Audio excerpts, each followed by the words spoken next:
Okay, now just briefly here, I'm going to transition over to my web browser, and we're going to actually go through some of these uh, functions and scenarios. So the first thing to notice here, this is the consolidated dashboard. So this is the dashboard you land on if you haven't set a custom dashboard yet.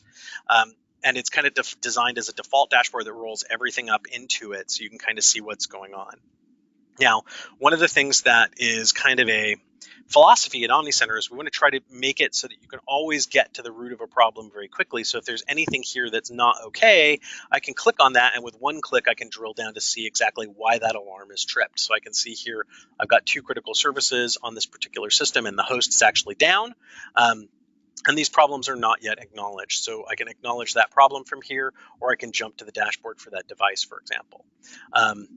If I'm looking at a threshold type value where I might actually want to go and look at the history for that, I can actually go in here and click on the name of the statistic, and it'll pull up a graph for that statistic. And I can pull it up over whatever time frame I want to see if this is a net new problem or if this is something where this is pretty much always like this. So maybe I just need to adjust my threshold so it's not going off and making a lot of noise.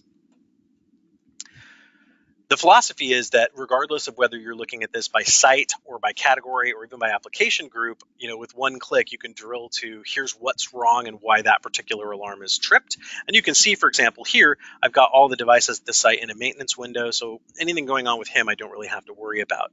The other thing to note is that these views will typically sort in order of most severe problems at the top. So the ones with the most criticals are going to be at the top. The ones with the least criticals or that are in maintenance will be at the bottom, so as to, again, simplify the view. Now, if I click on that Devices tab, I go to the same page I would get to if I went to Dashboards and then selected the Devices dashboard. And this gives me the old tactical overview, which gives you a little bit more detail about like what category those particular alarms are occurring in. So I can actually see kind of, is this a latency problem? Is this a memory problem? Is this a status, or service check type of problem? It gives you some information about that. And one of the things that we want to make sure that everybody's clear on is what do you do when you actually get that outbound notification? Well, when I get that alarm is going to represent an incident. So if I go from Quick Views here to the Active Incidents page, the Active Incidents page is going to show me a list of all of the active incidents, so everything that is not currently closed. And here I can actually see I've got one here that's an alarms cleared state. So this one is waiting to close. It hasn't quite closed yet, but it's getting ready to any minute now, assuming it doesn't recur. I've got a couple of problems here that have been acknowledged, and I've got several that are open. And for any one of these, I can acknowledge multiple problems simultaneously if I want to, or I can drill down into the details on any one of these incidents to see what's affected. So in this particular incident, I've got a device here that's a host that's down. It's a status outage for this particular host. And as a result, these 2 hosts are unreachable. So from a topology standpoint, this device is down and it's blocking me from getting to these other devices. So these become related alarms. And as we talked about, the primary alarm is where the alerts go out for. So if you're set up as the contact on LV router 1, when it goes down, you're going to get that notification, and the notification is going to show that you've got related alarms. You've got a couple of hosts that are rendered unreachable by that.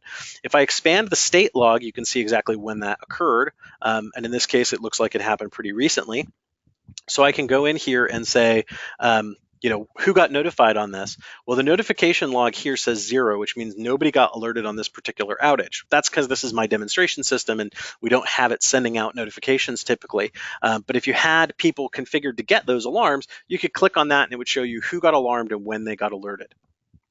Now I can also go in here and get additional details about exactly when this particular alert was detected and drill into the little I button here, which will actually give me the log for when this alert was detected. So I can actually go in here and see if there's any specific notes about exactly why that alert got tripped or when that happened.